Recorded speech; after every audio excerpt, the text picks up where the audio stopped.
Hello students, कैसे हैं आप सब लोग। तो 5 डेज प्लेज में आपका स्वागत है। इकोनॉमिक्स को पूरा का पूरा कवर करेंगे, जितने भी मोस्ट इंपोर्टेंट टॉपिक्स है जिससे आपके बोर्ड एग्जामिनेशन में 50 मार्क्स कवर होंगे, वो मैं आपको आज से लेकर अगले 4 दिन तक टोटल 5 डेज में कवर कराऊंगा। आपको एक भी वीडियो मिस नहीं करनी, कोशिश करूंगा विद इन 45 टू 50 मिनट्स मैं आपको 5 के 5 दिन में 50 नंबर कवर करा दूंगा।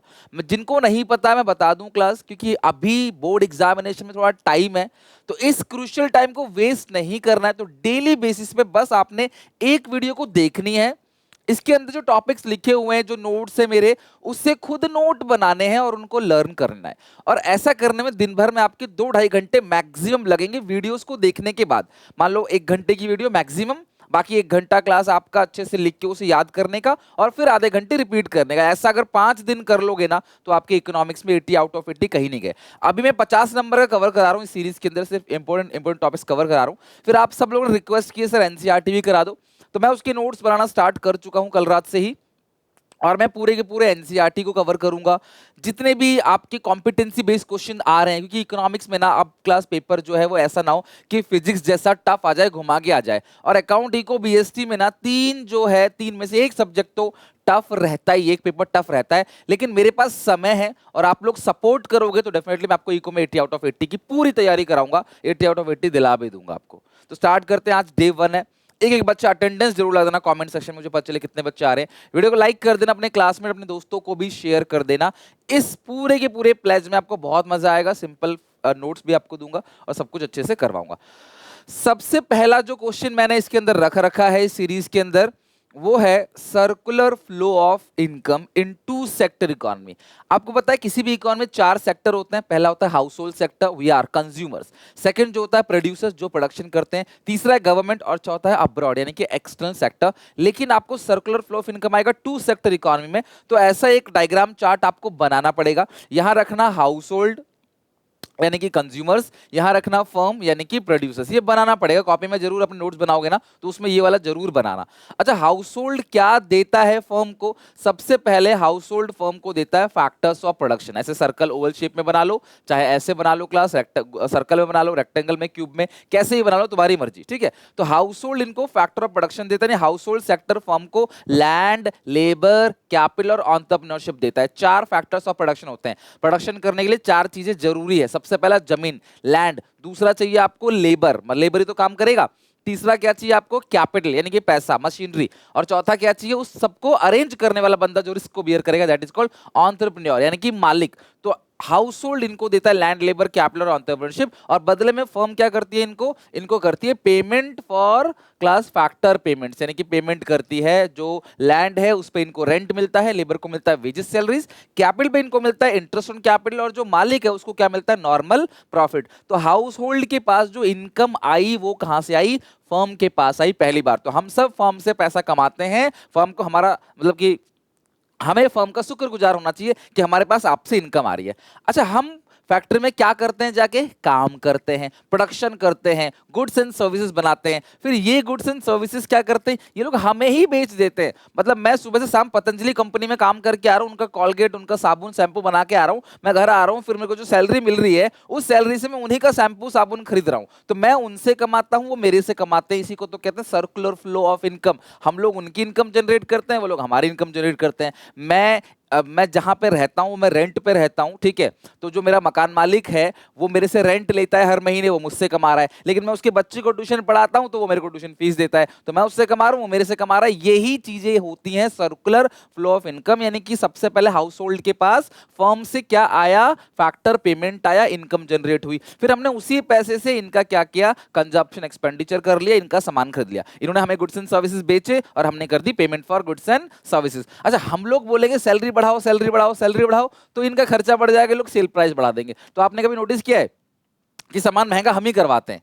हर इंसान चाहता है उसको ज्यादा सैलरी मिले, तो ज्यादा सैलरी बियर करने के लिए कंपनी को सामान का प्राइस ज्यादा करना पड़ेगा।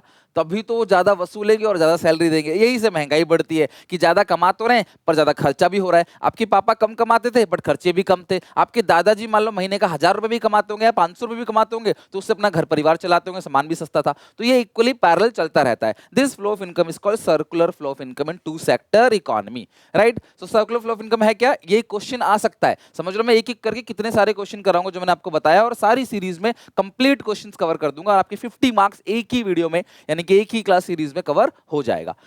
So circular flow of income क्या, it refers to circular flow of income in the production process. Income is generated by the household from firms and also they spend their income in form of consumption expenditure. अब circular flow of income में 3 अलग-अलग phases होते हैं। सबसे पहला, इसे phases को explain नहीं करना बट हाँ मैं बता देता हूँ, क्या पता यहाँ से MCQ आपको पूछ लिया जाए। Generation phase जहाँ पे production किया जाता है। Distribution phase production किया जाएगा तो जो लोग production करने में help कर रहे हैं उनको किसी को rent, किसी को wages salary, किसी को interest, किसी को profit दिया जाएगा। और लास्ट में disposition फेज, जब उनको इनकम मिलेगी तो वो लोग खर्च करेंगे और उनका खर्चा किसी और की इनकम बन जाएगी। These are the 3 phases of production. Production होता है, इनकम का बंटवारा होता है और लोग खर्च करते हैं तो उनका खर्चा किसी और की इनकम बन जाता है। ये बात आप ध्यान रखना। और ये जो सर्कुलर फ्लो ऑफ इनकम है, आपको इसको अपनी लैंग्वेज में, सिंपल लैंग्वेज में you have to explain this. आपको इसे अपनी भाषा में अच्छे से एक्सप्लेन करना है कि कहां कहां से इनकम आता है, कहां कहां पे खर्चे होते हैं। ओके, नेक्स्ट है types of goods in the economy. ये टॉपिक भी इंपॉर्टेंट है कि कितने अलग अलग टाइप के गुड्स होते हैं। सबसे पहला फाइनल गुड्स। फाइनल गुड्स किसको कहते हैं, जो पूरी तरीके से बनके तैयार है ना, रेडी फॉर यूज, आप सीधा खरीदो उसको इस्तेमाल करो, this is called final goods. अब दूसरा है इंटरमीडिएट गुड्स, जो पूरी तरीके से बनकर तैयार नहीं है। बेसिकली जो फाइनल गुड्स है ना, उसके 2 यूज होते हैं। सिंपल सी बात, फाइनल गुड्स के 2 यूज होते हैं।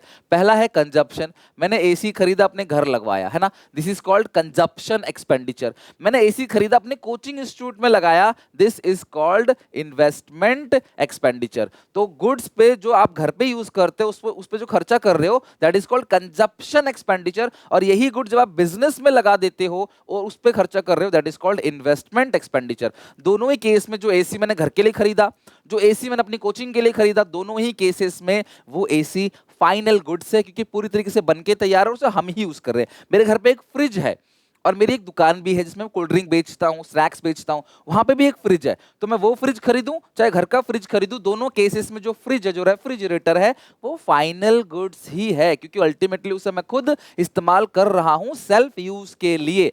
लेकिन मैंने एक फ्रिज खरीदा जो मैं आगे बेचूंगा किसी को, तब वो गुड्स फाइनल गुड्स नहीं कहलाएगा, तब वो गुड्स क्या कहलाएगा, इंटरमीडिएट गुड्स। तो घर के लिए एसी खरीदा, फाइनल गुड्स, उस पर जो खर्चा किया वो कंजप्शन एक्सपेंडिचर हो गया।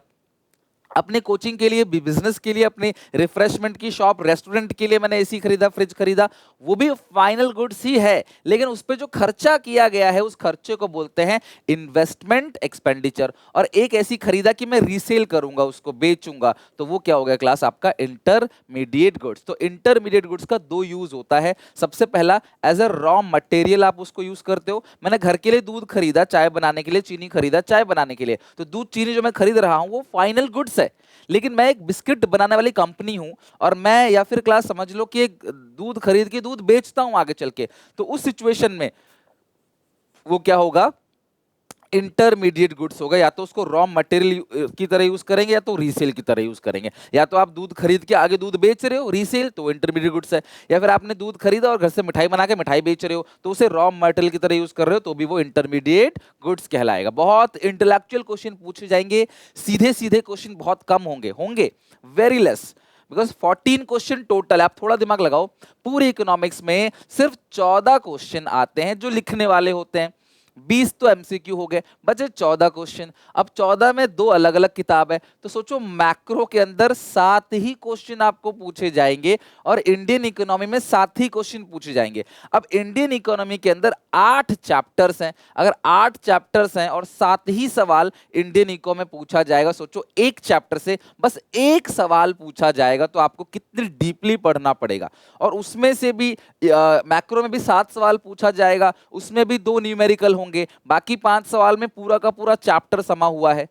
तो आपको हर एक चैप्टर की डीप अंडरस्टैंडिंग होनी चाहिए, और जो होलिस्टिक डेवलपमेंट है बच्चे का वो फोकस करती है सीबीएसई, जिसकी वजह से वो बहुत इवैल्यूएशन बेस्ड क्वेश्चन पूछ सकती है। आप देख सकते हो सीबीएसई का सैम्पल पेपर उसके अकॉर्डिंग। तो मैंने इसीलिए इनिशिएटिव लिया है कि आप लोगों को बहुत अच्छे से सारी एनसीईआरटी के कराऊंगा, एक एक चीज अंडरलाइनिंग करके अच्छे से करा दूंगा, ताकि आपका 12th प्लस सीयूईटी दोनों बेहतर जाए, और आप आगे जब भी पढ़ोगे ना कॉमर्स, तब भी आप याद करोगे हाँ यार सुनील सर जो है वो करा। और मैंने बीकॉम के लिए भी एक नया चैनल बनाया है, होपफुली क्लास उसका इंफॉर्मेशन आपको जल्द ही मिल जाएगा। ओके, अगला क्या है, या फिर मिल गया होगा, कंजप्शन और कंज्यूमर गुड्स। देखो, जो इंसान अपने लिए सामान खरीदता है उसको बोलते हैं कंज्यूमर, और उस सामान को बोलते हैं कंज्यूमर गुड्स, क्योंकि आपसे अपने लिए आपने खरीदा है, सेल्फ कंजप्शन के लिए। अगला है कैपिटल गुड्स। कैपिटल गुड्स में दो बातें होनी चाहिए। कैपिटल गुड्स का मतलब क्या होता है, मशीनरी, वो मशीनरी जो बिजनेस में है। मेरे घर पे ना एक सिलाई मशीन है, मेरी मम्मी मेरी दीदी उससे सिलाई करती है कभी कभी, क्या वो कैपिटल गुड्स है? नहीं सर जी, वो तो फाइनल गुड्स है। लेकिन मेरी एक टेलर की शॉप भी है, वहां पे भी एक मशीन है,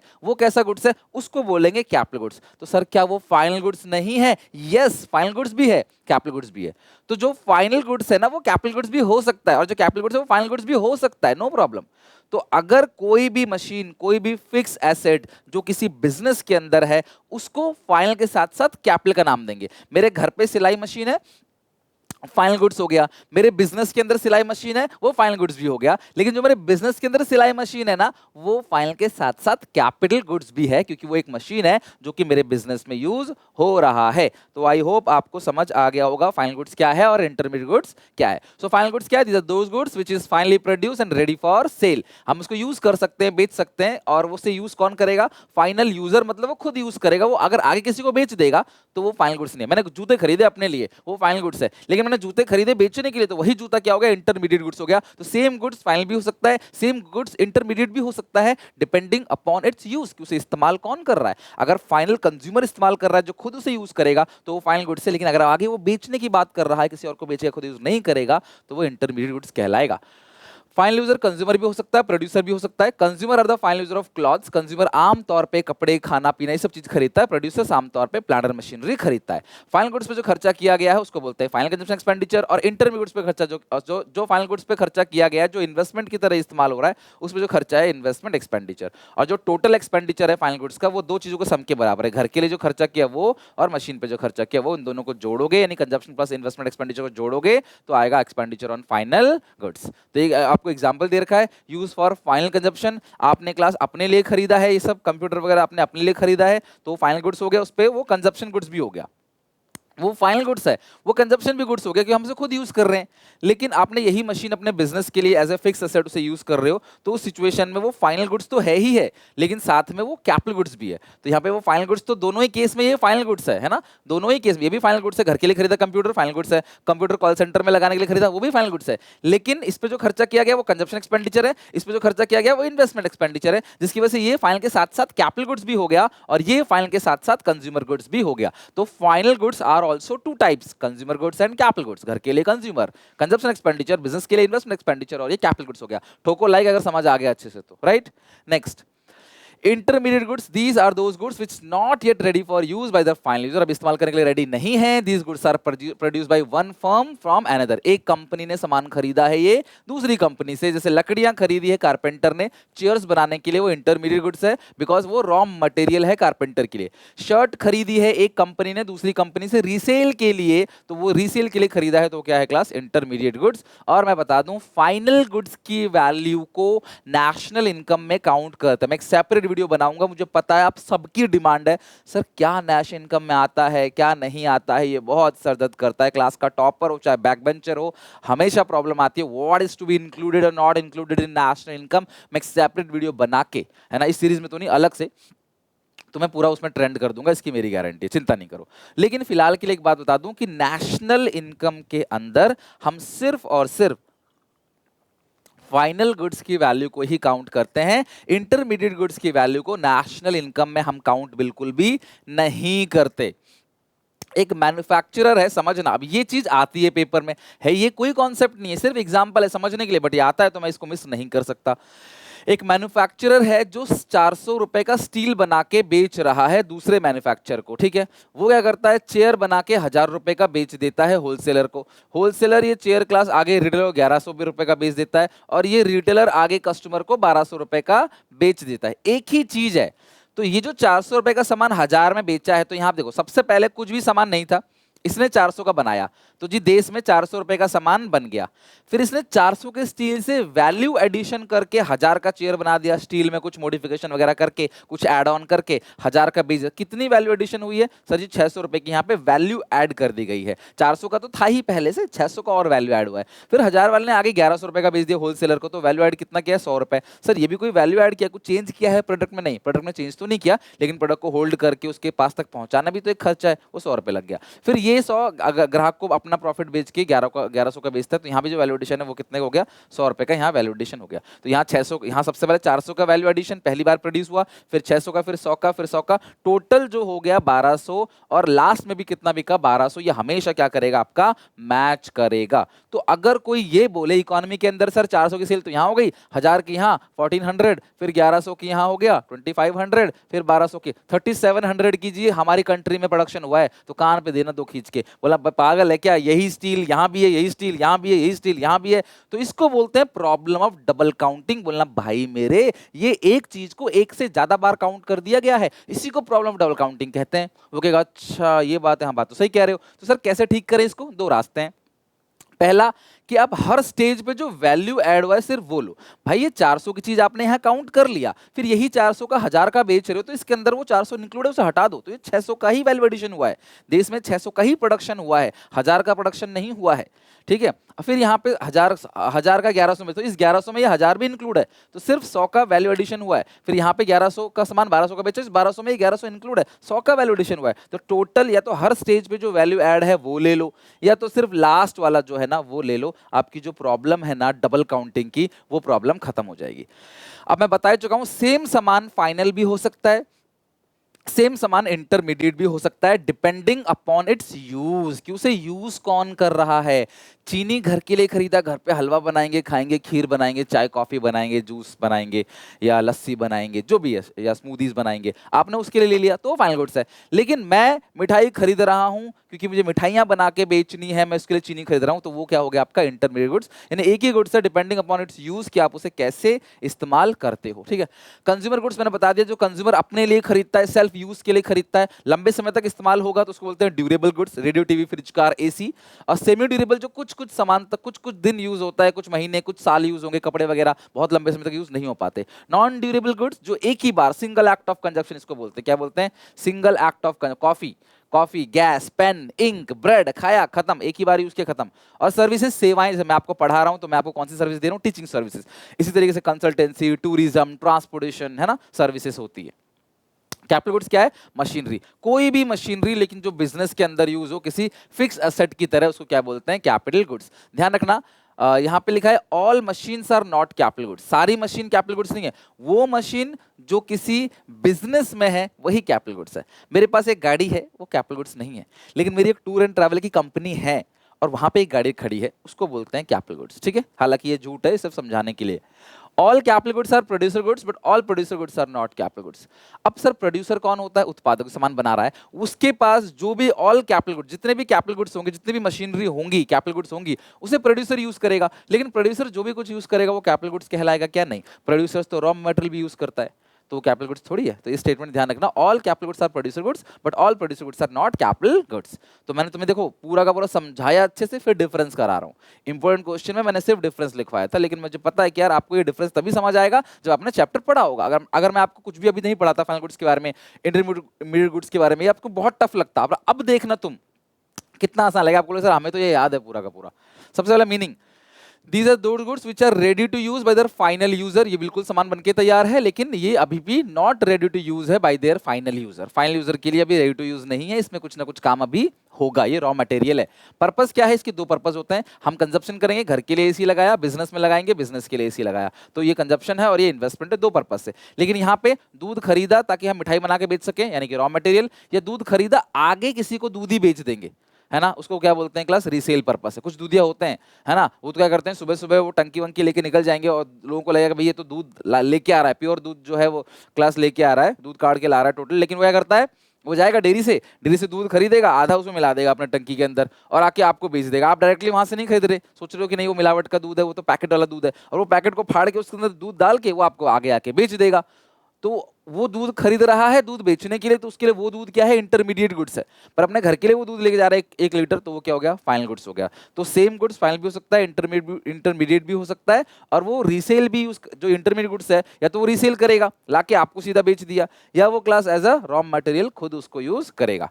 देखो जो फाइनल गुड्स है वो इंक्लूड होगा डोमेस्टिक इनकम और नेशनल इनकम में, जबकि इंटरमीडिएट गुड्स ना ही डोमेस्टिक ना ही नेशनल इनकम में इंक्लूड होगा। ऐसा क्यों सर? क्योंकि फाइनल गुड्स को हम नेशनल इनकम में इंक्लूड करते हैं और फाइनल गुड्स के अंदर ही डोमेस्टिक गुड्स की वैल्यू होती है। अगर मैं 50 रुपए का दूध खरीद रहा हूँ, मिठाई बना के 100 रुपए का बेच रहा हूँ, तो 100 रुपए में 50 रुपए ऑलरेडी इंक्लूड है, तो दोबारा क्यों इंटरमीडिएट गुड्स को इंक्लूड करोगे, डबल काउंटिंग नहीं हो जाएगी। वैल्यू एडिशन, देखो फाइनल गुड्स बनके तैयार है, कोई भी वैल्यू एडिशन इसके अंदर नहीं होता, जबकि इंटरमीडिएट गुड्स के अंदर कुछ वैल्यू ऐड करना पड़ता है। प्रोडक्शन बाउंड्री, जो फाइनल गुड्स है वो प्रोडक्शन बाउंड्री को क्रॉस कर चुका है, लेकिन जो इंटरमीडिएट गुड्स है वो अभी भी प्रोडक्शन बाउंड्री के अंदर ही है। एग्जांपल, दूध खरीदा क्लास आपने कंजप्शन पर्पस से, मशीन खरीदा इन्वेस्टमेंट पर्पस से। यहाँ दूध खरीदा बिस्किट बनाने के लिए और दूध खरीदा रीसेल के लिए, तो दोनों एग्जांपल दे दिए मैंने, रीसेल भी और ये क्लास रॉ मेटेरियल भी, और यहाँ कंजप्शन भी दे दिया और इन्वेस्टमेंट भी। अब आपको क्लासिफाई करना है कौन कौन से गुड्स फाइनल गुड्स है, कौन कौन से गुड्स इंटरमीडिएट गुड्स है, ये भी ध्यान रखना, क्लासिफिकेशन बहुत इंपॉर्टेंट है। फर्नीचर खरीदा स्कूल वालों ने, तो स्कूल वाले उसको क्या करेंगे, खुद ही यूज करेंगे ना लंबे समय तक। Machinery is always a final goods, एक ही केस में मशीन फाइनल गुड्स नहीं होता, कब के केस में, रीसेल के केस में। तो आपने क्लास फर्नीचर खरीदा है तो ये क्या होगा, फाइनल गुड्स हो गया। चौक डस्टर को एज ए रॉ मेटेरियल आप यूज करते हो, वो खत्म हो जाएगा साल भर के अंदर। कंप्यूटर मशीन है तो वो फाइनल गुड्स हो गया। मोबाइल सेट खरीदा मोबाइल डीलर ने रीसेल के लिए, तो वो इंटरमीडिएट गुड्स हो गए यहाँ पे, है ना, वो हो गया रॉ मटेरियल यानी कि इंटरमीडिएट गुड्स हो गया, है ना, इंटरमीडिएट गुड्स हो गया। ये आर मतलब आई, इंटरमीडिएट। पेपर खरीदा है पब्लिशर ने, तो पब्लिशर पेपर खरीद के आगे क्लास बुक बना के बेचेगा ना, वो इंटरमीडिएट गुड्स है। प्रिंटर खरीदा है लॉयर ने, तो मशीन है, फाइनल गुड्स है। कोयला खरीदा हाउस होल्ड ने, वो फाइनल गुड्स है। Unsold coal at the trader at the end of the day. देखो क्लास सुनो, जनरली कोई भी चीज जो साल के एंड तक रुक जाती है ना वो फाइनल हो जाती है। तो कोयला साल के एंड तक रुक गया ना, तो वो क्या हो गया, फाइनल हो गया। अगर नॉर्मली क्वेश्चन बोलता कि ट्रेडर के पास जो कोयला है तो भाई वो इंटरमीडिएट गुड्स है, लेकिन साल के एंड का जो स्टॉक है, ध्यान रखना ये पॉइंट, वो फाइनल गुड्स है। बीज खरीदा फार्मर ने बीज खरीदा एज रॉ मटेरियल, तो वो इंटरमीडिएट गुड्स है, वो बीज से बेचेगा आगे चल के। इलेक्ट्रिसिटी कंजप्शन, भैया बिजनेस, इलेक्ट्रिसिटी हमेशा इंटरमीडिएट गुड्स होता है। सिलाई मशीन तो हमेशा फाइनल गुड्स होता है। सॉफ्ट ड्रिंक खरीदा स्कूल कैंटीन ने, वो स्कूल कैंटीन बेचेगा, इंटरमीडिएट गुड्स है। कोयला मैन्युफैक्चरिंग फर्म यूज करता है तो वो इंटरमीडिएट गुड्स है। फर्टिलाइजर यूज हुई फार्मर फर्टिलाइजर यूज कर रहा है, इंटरमीडिएट गुड्स है। Refrigerator install by firm, machine है फाइनल गुड्स। स्कूल बस खरीदा स्कूल ने, वो क्या है, फाइनल गुड्स है, क्योंकि वो 1 साल से ज्यादा समय तक चलेगा। उस स्कूल बस में जो डीजल लगवाया है वो इंटरमीडिएट गुड्स है, क्योंकि वो साल भर में कंजप्शन हो जाएगा। ओके, ये क्वेश्चन भी बहुत इंपॉर्टेंट है एग्जामिनेशन पॉइंट ऑफ व्यू से, जीडीपी एंड वेलफेयर। इसको बिल्कुल भी स्किप मत करना, इसको बिल्कुल भी मिस मत करना।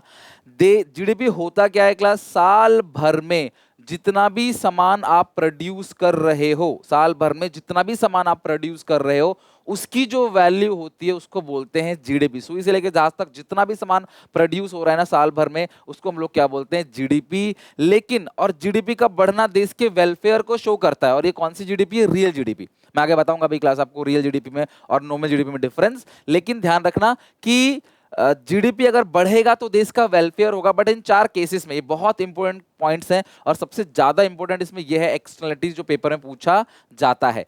तो जीडीपी का बढ़ना देश के वेलफेयर को शो करता है, लेकिन देयर आर सम एक्सेप्शन जहां पे जीडीपी तो बढ़ रहा है लेकिन देश का वेलफेयर नहीं बढ़ रहा। जैसे डिस्ट्रीब्यूशन ऑफ जीडीपी, देश में प्रोडक्शन तो बढ़ रहा है लेकिन जो एक्स्ट्रा प्रोडक्शन हो रहा है ना उसका जो बेनिफिट है वो किसको मिल रहा है, अमीरों को मिल रहा है, गरीबों को नहीं मिल रहा। ज्यादा घर, ज्यादा गाड़ियां, ज्यादा प्रोडक्शन देश के अंदर हो रहा है, लेकिन वो ज्यादा घर गाड़ी सब अमीर लोग ले जा रहे हैं, गरीब पहले भी गरीब था आज भी गरीब है, तो इससे पूरे देश का विकास नहीं हो रहा। देश की जीडीपी तो बढ़ रही है देखने में, लेकिन क्लास उससे देश का भला नहीं हो रहा है। Second is composition of GDP. GDP किन किन चीजों से मिलता है, सब कुछ, जो भी कुछ चीज बन रहा है सब कुछ को कंसिडर करेंगे, सब कुछ का प्रोडक्शन काउंट करेंगे तब जीडीपी बनेगा। लेकिन देश के अंदर हथियार, गोला बारूद, आर्म्स, है ना, इसके अलावा बम हो गया, इसके अलावा क्लास जितनी भी ऐसी चीजें जो डिफेंस के लिए यूज की जाती हैं, हथियार वगैरह जो है उनका प्रोडक्शन बढ़ रहा है, जिसकी वजह से जीडीपी बढ़ रहा है, लेकिन देश का भला उससे नहीं हो रहा, क्योंकि उससे हम सेफ्टी दे सकते हैं, भुखमरी को मिटा नहीं सकते। अगला है बार्टर सिस्टम एक्सचेंज। आज भी हमारी कंट्री में ना बार्टर सिस्टम एक्सचेंज चलता है। आपके घर पे जूते आते होंगे, जूते दे दो, पुराने सामान दे दो, रद्दी दे दो, इमली ले लो, है ना, इसके अलावा सोन पपड़ी ले लो, इसके अलावा क्लास कप ले लो, कोई सामान ले लो, सामान के बदले सामान। और गांव में आज भी जब खेती बाड़ी होती है तो उनको अनाज ही मिलता है, जो लेबर काम कर रहे होते हैं वहाँ पे, किसान जो काम कर रहे होते हैं। तो आज भी बार्टर सिस्टम चलता है। तो अगर बार्टर सिस्टम हम यूज कर रहे हैं, सामान के बदले सामान, तो सेल कहीं हुई ही नहीं, कैसे रिकॉर्ड करोगे? मैंने तुम्हें कोई सामान दिया, तुमसे कोई सामान ले लिया, तो देश के अंदर उसे रिकॉर्ड कैसे करें? कोई मनी वैल्यू, कोई मनी ट्रांजेक्शन यहाँ पे इन्वॉल्व है ही नहीं। तो इसीलिए क्लास जो जीडीपी है उसे भरोसा नहीं कर सकते कि वो ट्रू इंडिकेटर है वेलफेयर का, कि जितनी भी जीडीपी है वो ट्रू दिखा रहा है कि हमारी कंट्री का वेलफेयर कैसे हो रहा है, क्योंकि जीडीपी के अंदर बार्टर सिस्टम एक्सचेंज को इंक्लूड नहीं करते। लास्ट बट नॉट लीस्ट, यानी कि ये मोस्ट इंपोर्टेंट भी है, एक्सटर्नलिटीज। कुछ ऐसे फैक्टर्स हैं, बहुत इंपॉर्टेंट, मैं टाइम लूंगा इस पे। कुछ फैक्टर्स ऐसे हैं जो एक्सटर्नल फैक्टर्स हैं, जिनको हम जीडीपी में रिकॉर्ड नहीं कर पाते, लेकिन ये हमें बहुत ज्यादा नुकसान या फायदा पहुंचा सकते हैं। कुछ ऐसे लोग हैं जिन्होंने देश की भलाई का काम कर रखा है, चाहे वो गंगा क्लीन करने काम कर रहे हो, या फिर क्लास रिवर्स को क्लीन करने काम कर रहे हो, पेड़ पौधे लगा रहे हो, जगह जगह हरियाली लेके आ रहे हो, कोई गार्डन मेंटेन कर रहे हैं, पार्क मेंटेन कर रहे हैं। तो ये अच्छी चीज है, इससे हम सबका भला होता है, हमारी हेल्थ बढ़ती है, एक अच्छा व्यू हमें मिलता है, लाइफस्टाइल भी क्वालिटी की हो जाती है। लेकिन क्लास इसके लिए हम एक पैसा पे नहीं करते, हम पैसा एक भी पे नहीं कर रहे और भला हो रहा है, पर ये जीडीपी में रिकॉर्ड नहीं हो रहा। जीडीपी में वही चीज रिकॉर्ड होता है जिसके बदले पैसे लगे हों। तो जिन्होंने फ्री में काम किया देश की भलाई के लिए, हम जीडीपी में उसको रिकॉर्ड नहीं कर सकते। इसको बोलते हैं पॉजिटिव एक्सटर्नलिटीज। एग्जामिनेशन में लिखने के लिए आता है, ज्यादातर हम इसको क्लास कैसे लिखेंगे, इसका जो एग्जाम्पल देंगे वो बहुत इंपॉर्टेंट होगा। तो एक्सटर्नलिटीज में दो आता है, एक पॉजिटिव एक नेगेटिव। तो पॉजिटिव एक्सटर्नलिटीज का मतलब क्या है? कोई इंसान कोई अच्छा काम कर रहा है लेकिन उसके बदले उसे कुछ मिल नहीं रहा। नेगेटिव एक्सटर्नलिटीज का मतलब क्या है? कोई इंसान कुछ खराब काम कर रहा है लेकिन उसके बदले उसे कोई पेनाल्टी उस पर नहीं लगती है। जैसे कोई एक इंसान है जो फैक्ट्री ओनर है, जो फैक्ट्री की चिमनी से धुआं निकाल रहा है, पॉल्यूशन कर रहा है, प्लास्टिक को पानी में बहा रहा है, रिवर को पॉल्यूट कर रहा है, सारा कूड़ा कबाड़ा जो है वो बहा के पॉल्यूट कर रहा है, पॉल्यूशन चल रहा है, लेकिन इसके बदले इस पर कोई भी पेनाल्टी नहीं लगाई जाती। इसको बोलते हैं नेगेटिव एक्सटर्नलिटीज। लेकिन इससे हमारी तबीयत खराब होती है, हमारा महीने का डॉक्टर का खर्चा बढ़ जाता है, लाइफ एक्सपेक्टेंसी हमारी कम हो जाती है, लेकिन हम इसको जीडीपी में रिकॉर्ड नहीं करते। जीडीपी इनकी बात ही नहीं करता। देश में ज्यादा गाड़ियां चल रही है, और बहुत सारी गाड़ियां भैया, दुबई में तो गाड़ी ही गाड़ी, सुपर कार, छोटी गाड़ी है ही नहीं, 30 40 50 लाख से कम की तो गाड़ी ही नहीं है, बहुत सारी गाड़ियां। अच्छा दिख रहा है ना ये, लेकिन इसका एडवर्स इफेक्ट क्या है कि वहां इतनी गर्मी है कि जून जुलाई अगस्त में गए ना, आप खड़े भी नहीं हो सकते 5 मिनट बाहर। वहां पे जगह जगह एसी, उनके बस स्टैंड के अंदर ही, पब्लिक बस स्टैंड के अंदर भी एसी है। तो इस तरीके से इतनी गर्मी है, तो ये एक नेगेटिव पॉइंट भी तो है। आप सिर्फ पॉजिटिव को मत देखो। तो गाड़ियां ज्यादा बिक रही हैं, अच्छी बात है, लोगों के व्हीकल ज्यादा आ रहे हैं, पॉजिटिव एक्सटर्नलिटीज। लेकिन उससे जो इन्वायरमेंट पॉल्यूट हो रहा है, जो गर्मी बढ़ रही है, दिल्ली में जो पॉल्यूशन हो रहा है जिसकी वजह से हमारा डॉक्टर का खर्चा बढ़ जाता है, वो नेगेटिव एक्सटर्नलिटीज है, बट उसको कहीं रिकॉर्ड हम नहीं करते। So these 4 are the limitations और बार्टर सिस्टम एक्सचेंज। शॉर्ट में ABCD बचपन में पढ़ा होगा, ABCDE, तो यही है, BCD, ए छोड़ देना। तो B for barter system exchange, C for composition of GDP, D for distribution of GDP, E for externalities. Real GDP क्या होता है, ध्यान से समझना। रियल जीडीपी, इसका मतलब जो बेस ईयर प्राइस है, जब उस पे जीडीपी को मेजर किया जाता है, उसको बोलते हैं रियल जीडीपी। सन 2014, सरकार जो नई बनी उससे पहले की मान लेते हैं, सन 2024, ठीक है। सन 2014 में जो देश का प्रोडक्शन था अनाज का, वो था 1000 किलो, और आज जो देश का प्रोडक्शन है वो है 800 किलो। ध्यान समझना, न्यूमेरिकल भी खत्म हो गया इस चीज से। तो सन 2014 में देश में जो प्रोडक्शन हो रहा था वो 1000 केजी का प्रोडक्शन था, 2024 में 800 किलो का प्रोडक्शन है। लेकिन 2014 में जो प्राइस था वो 10 रुपए था, जिसकी वजह से देश की जो टोटल जीडीपी थी वो थी कितनी, 10,000। लेकिन आज जो प्राइस है वो है 20 रुपए, जिसकी वजह से जो जीडीपी है वो देश की 16,000 है। तो आज अगर मैं आपसे यहाँ पे आके बोलूं 2014 में, तो ये जो 16,000 है इसको क्या बोलते हैं, नॉमिनल जीडीपी। क्यों? क्योंकि तुमने जो मल्टीप्लाई किया है वो करंट ईयर के प्राइस से किया है, वो आज के प्राइस से तुमने मल्टीप्लाई किया है, इसीलिए ये नॉमिनल जीडीपी है। लेकिन अगर यही 800 किलो अनाज को मैं बोलूंगा भैया आज के प्राइस पे नहीं, बेस ईयर, जिस ईयर से अपना कंपैरिजन कर रहे हो, पुराने ईयर के प्राइस से मल्टीप्लाई करो, तो जो आएगा 8,000 रुपए, इसको बोलते हैं रियल जीडीपी। बात सिर्फ इतनी सी है बेटा कि करंट ईयर प्राइस से मल्टीप्लाई करोगे, जो इन्फ्लेशन वाला प्राइस है उससे जो जीडीपी निकलेगा वो नॉमिनल जीडीपी है, उसकी कोई औकात नहीं है, उसकी कोई वैल्यू नहीं है नॉमिनल जीडीपी की। क्यों? तुम करंट ईयर से अप्लाई कर रहे हो, तुम ये नहीं कह सकते 2024 इज ए गुड, हमने देखो हमारी जीडीपी जो है 16,000 है, आप ऐसा नहीं कह सकते भैया, वो इन्फ्लेशन की वजह से 16,000 है। असली जो है वो कितनी है, पुराने प्राइस से करके देखो 8,000 ही है असली जीडीपी, वो रियल जीडीपी है। ये ट्रू इंडिकेटर है इकोनॉमिक वेलफेयर का। तो डिफरेंस आता है पेपर में। रियल जीडीपी क्या होता है? जब जीडीपी बेस ईयर या कांस्टेंट ईयर प्राइस से मेजर किया जाता है उसको बोलते हैं रियल जीडीपी। और जब जीडीपी करंट ईयर के प्राइस से मेजर करते हैं तो वो नॉमिनल जीडीपी, और ये हमेशा हाईयर रहेगा, ये हमेशा लोअर रहेगा, बिकॉज चीजें जो है वो महंगी होती चली जाती हैं। Real GDP the inflation adjusted GDP, इसको इन्फ्लेशन एडजस्टेड जीडीपी बोलते हैं। तो ये जो इनकम आई है ना वो इन्फ्लेशन को एडजस्ट करके आई है। समझ रहे हो बात को? ये इन्फ्लेशन को एडजस्ट करके, ऐसे अगर मैं बोलूं आपसे कि भैया आपने म्यूचुअल फंड में सुना होगा, ऐसा एसआईपी के बहुत सारे लोग ज्ञान देते हैं आके कि भाई आज से अगर आप 10,000 हर महीने एसआईपी में डालोगे तो आज से 20 साल के बाद आपके पास 1 करोड़ रुपए होगा। आज से 20 साल के बाद आप सोचते हो वाह यार 1 करोड़ होगा हमारे पास, 10,000 रुपए जोड़ेंगे तो भाई 20 साल बाद इस 1 करोड़ से ना तुम एक अच्छी गाड़ी, एक अच्छा घर भी नहीं खरीद सकते जो तुम आज खरीद सकते हो। तो यानी कि कौन खा गया इस पैसे को? इस पैसे की औकात खत्म हो गई, इस पैसे की वैल्यू खत्म हो गई। किसने किया? इन्फ्लेशन ने। तो इन्फ्लेशन हमारे पैसे को खा जाता है भाई, इन्फ्लेशन हमारे पैसे को खा जाता है। तो ये यही है, ये जो 8,000 है ये इसको बोलते हैं इन्फ्लेशन एडजस्टेड जीडीपी। और ये जो नॉमिनल जीडीपी है ना ये विदाउट इफेक्ट एनी इन्फ्लेशन है, इसकी प्राइस हमेशा हाई रहेगी, इसकी प्राइस हमेशा लो रहेगी। तो अगर आपसे वो बोले कि भाई 1 करोड़ रुपए की वैल्यू 20 साल बाद कितनी होगी, है ना, तो आप वो बोलेगा भाई 1 करोड़ की वैल्यू 20 साल बाद सिर्फ जो है 35 लाख की होगी। तो 35 लाख की जो है 20 साल बाद 1 करोड़ की वैल्यू रह जाएगी। तुम खुश हो रहे हो 1 करोड़ जुड़ जाएंगे मेरे पास आज से 20 साल बाद, लेकिन 20 साल बाद जो महंगाई होगी ना, जो खर्चे होंगे, जो घर का किराया होगा, जो तेल का प्राइस होगा, वो फिर कुछ भी लगेगा नहीं, लगेगा 1 करोड़ कुछ है ही नहीं, 35 लाख ही है। और ये ट्रू इंडिकेटर है इकोनॉमी को, वेलफेयर को मेजर करने का, लेकिन ये ट्रू इंडिकेटर नहीं है। तो जब भी हम बात करेंगे जीडीपी की वो रियल जीडीपी की बात करेंगे। Real GDP is better than nominal GDP. अगला है जीडीपी डिफ्लेटर। रियल जीडीपी और नॉमिनल जीडीपी में जो वो है डिफरेंस है ड्यू टू इन्फ्लेशन, उसको कैलकुलेट करने का फॉर्मूला क्या है? प्राइस इंडेक्स और GDP deflator is equal to nominal GDP upon real GDP into 100। ध्यान रखना फॉर्मूला क्या है? Nominal GDP upon real GDP into 100। बच्चे भूल जाते थे कि सर नॉमिनल ऊपर आएगा या रियल ऊपर आएगा। मैं तो एबीसीडी पढ़ो, बच्चे भूल जाते थे। मैं तो एबीसीडी पढ़ो, ABCD F G H I J K L M N. सबसे पहले क्या आया? एन, तो एन को ऊपर रखो। फिर क्या आया? आर, आर को नीचे रखो।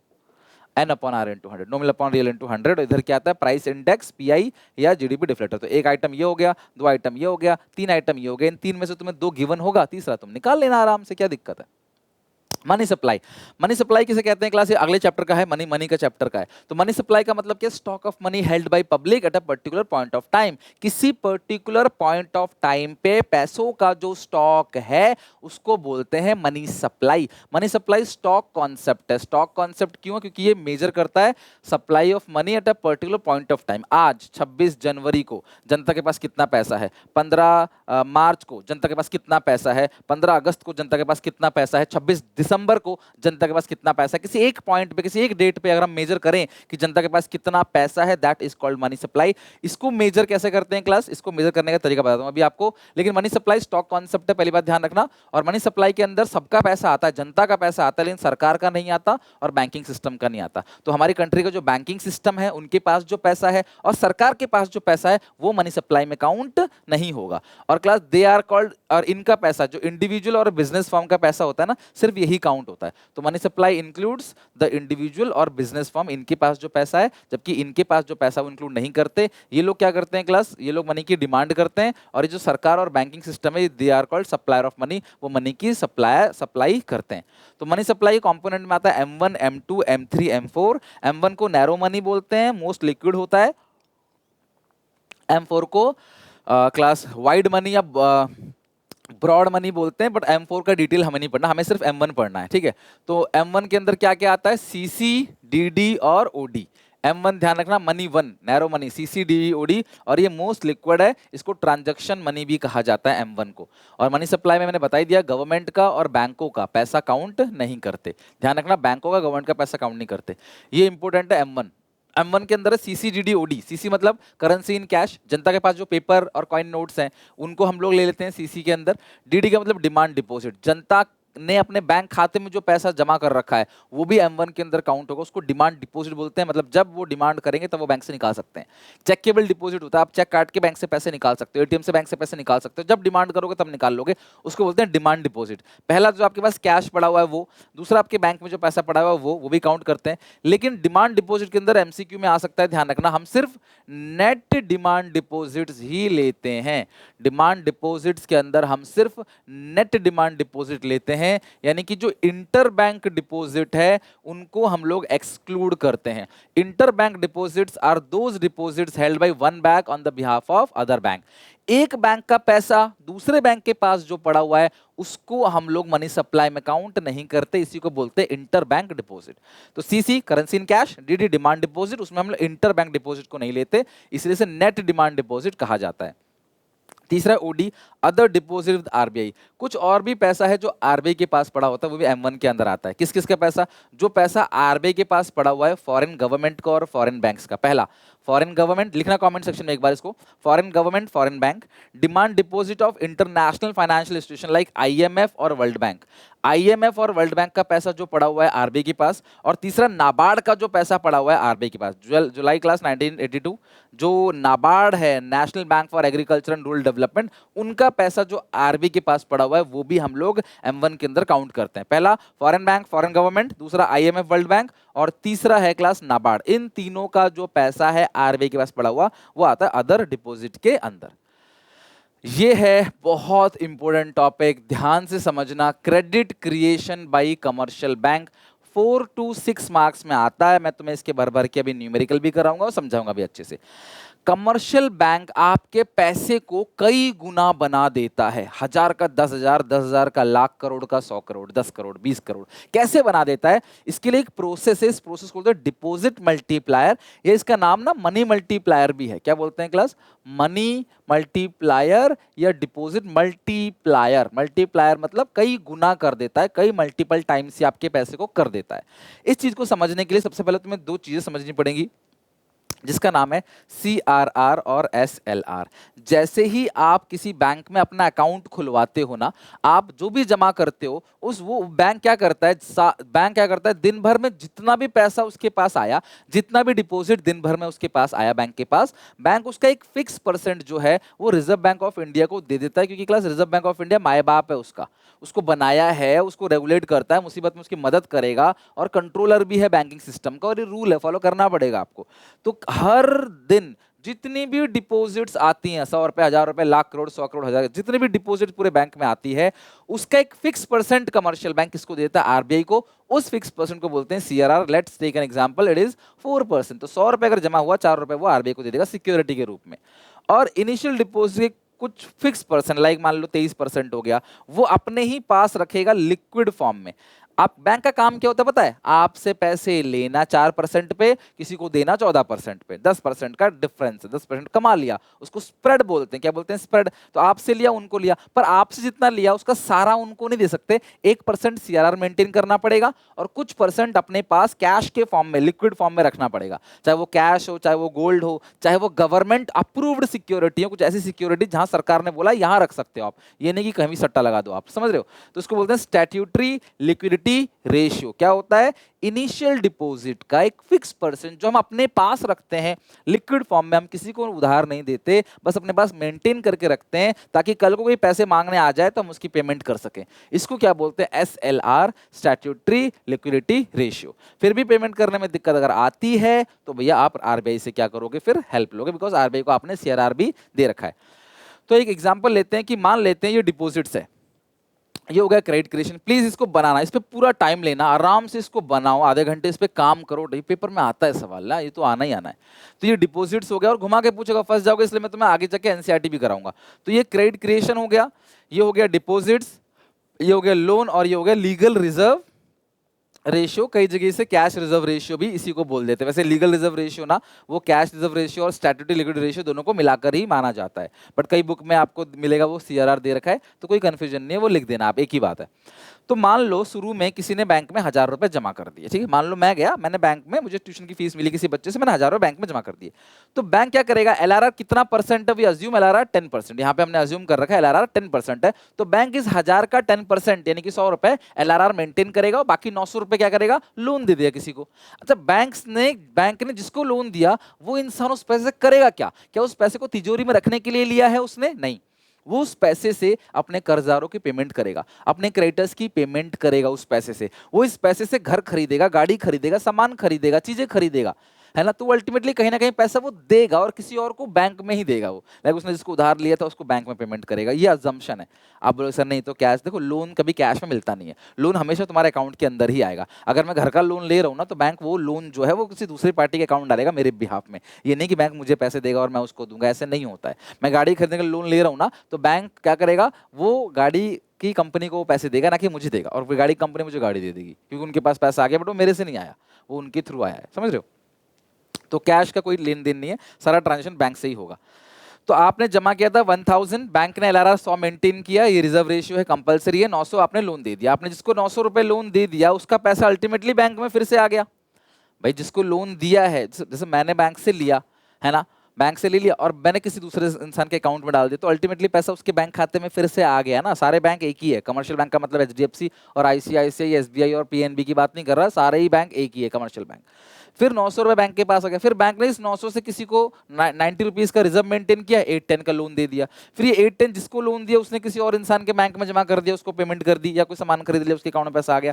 फिर 729 क्या हो गया क्लास, फिर से 81 रुपीज का, देखो 10% इसका मेंटेन हो गया और 729 का लोन चला गया, और ये प्रोसेस चलता रहा। अगले अगले राउंड में फिर 729 यहाँ पे आएगा, 72.9 एलआरआर मेंटेन होगा, माइनस करके जो बैलेंस है वो लोन जाएगा। और ये प्रोसेस जो 1,000 रुपए से बैंक ने 900 का लोन दे दिया, 800 का लोन दे दिया, 7 एक ही 1,000 रुपए से बैंक कितनों को लोन दिया जा रहा है, क्यों, क्योंकि बैंक में ना एक्चुअली पैसा पड़ा नहीं था। अगर मैं भी अपना अकाउंट बैलेंस चेक करूँ ना तुम्हारे सामने, मान लो मेरे अकाउंट में बैलेंस है 2 लाख रुपए, तो ये जो 2 लाख रुपए मेरे अकाउंट में पड़ा हुआ है ना, वो एक्चुअली कहीं पड़ा हुआ नहीं है, वो सिर्फ बैंक की एक्नॉलेजमेंट है कि हाँ जी तुम्हारा 2 लाख हम पे है। मैं बोलूँगा कहाँ है दिखाओ, तो दिखाने के लिए नहीं है उनके पास, बस वो एक्नॉलेजमेंट है। और फिर इसी से वो किसी और को लोन दे देते हैं, फिर वो किसी और को लोन दे देते हैं, एक ही पैसे से वो क्या काम करते रहते हैं। ये पूरा का पूरा प्रोसेस है। लास्ट में जो 1,000 रुपए की डिपॉजिट है ये 10,000 हो जाएगी और उसका 10% बनेगा 1,000, तो यहाँ लोन कितना जाएगा 9,000। तो 1,000 रुपए से आपने डिपॉजिट कितना बना लिया 10,000, लोन टोटल कितना दिया 9,000, और एलआरआर कितना मेंटेन कर लिया 1,000 रुपए का। सर ये 10,000 कैसे हुआ, इसके लिए एक फॉर्मूला है डिपॉजिट मल्टीप्लायर का, इसके लिए एक फॉर्मूला है डिपॉजिट मल्टीप्लायर का। क्या फॉर्मूला है, ध्यान से देखना। इसके जो फॉर्मूला है डिपॉजिट मल्टीप्लायर का वो है 1 लीगल रिजर्व रेशियो या सीआरआर। तो आपका 10% था, 1/10 इंटू 100, 10% था ना, या फिर इंटू 100 कर लो, फॉर्मूले में लिख दो इंटू 100।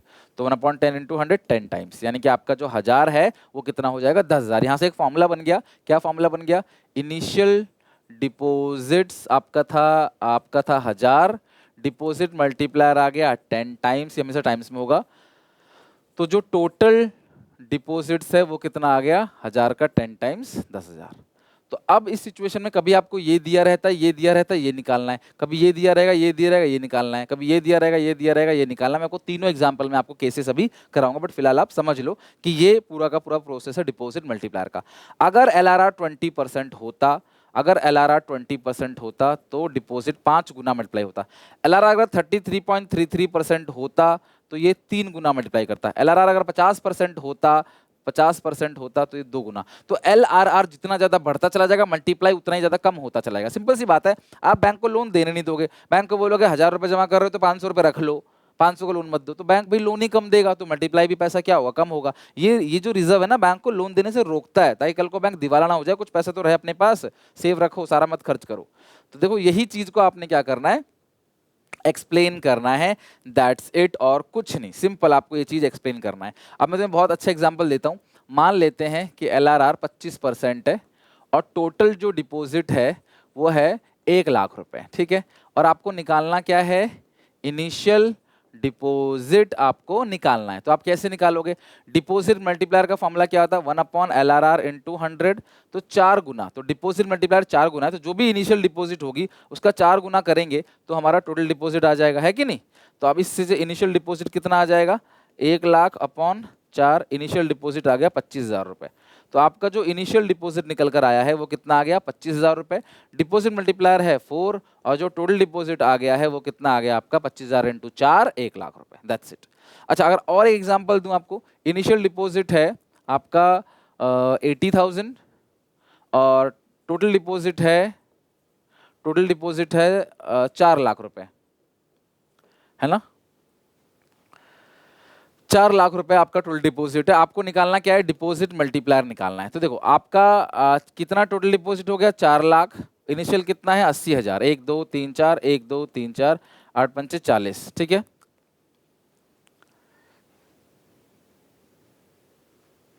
ओके, क्लियर है क्लास है। तो 5 टाइम्स हो गया, तो डिपॉजिट मल्टीप्लायर कितना क्लास हो गया, 5 टाइम्स हो गया। ओके, डिपॉजिट मल्टीप्लायर कितना हो गया, 5 टाइम्स हो गया। अब अगर आपको एलआरआर निकालना है कि लीगल रिजर्व रेशियो कितना है, तो कैसे निकालोगे, तो जो डिपॉजिट मल्टीप्लायर है उसका फॉर्मूला क्या है, 1 अपॉन एलआरआर इंटू 100। तो 5 इधर भेज दो, तो LRR is equal to 100 upon 5 which is 20, नहीं 100 अपॉन 5 हो गया ना, 20%। तो एलआरआर कितना आ गया आपका, 20%। लीगल रिजर्व रेशियो कितना आ गया, 20%। तो आप कुछ भी गिवन होगा ना, आप इस तरीके से कर लोगे। आपको न्यूमेरिकली बता दिया और टॉपिक भी अच्छे से समझा दिया। That's it for today. आज हम लोगों ने जो टॉपिक्स किए हैं, है ना, आपको उससे अच्छे से लर्न करना है, अच्छे से। एग्जाम गैप जब आएगा ना, उससे पहले तक मैं तुम्हारा सब कुछ खत्म कर चुका हूँ, सैंपल पेपर भी, कीवर्ड्स भी, कंप्लीट रिवीजन सब कुछ हो चुका होगा। फिर एग्जाम गैप में जो मैं तुम्हें रिवीजन कराऊंगा ना, वो ऐसा रिवीजन होगा कि आपके इकोनॉमिक्स में 80 आउट ऑफ 80 कहीं नहीं गए। तो ये जो गैप है इसका प्रॉपर यूटिलाइज करो, डेली बेसिस पे जो शेड्यूल दिया उसको फॉलो करो, और प्लीज चैनल को सब्सक्राइब करो, थोड़ा सा मुझे मोटिवेट करो, चैनल को अपने दोस्तों में शेयर करो। हम जल्दी 1 मिलियन तक पहुंचने वाले हैं, तो आप प्लीज थोड़ा सपोर्ट दिखाओ, प्यार दिखाओ। मैं बहुत मेहनत कर रहा हूँ आपके पीछे। एक ही बस आपसे गुरु दक्षिणा है कि चैनल को सब्सक्राइब करके दोस्तों को बोलो वो भी सब्सक्राइब करें, ठीक है। Take care, bye bye. इसे याद जरूर करके आना, ठीक है।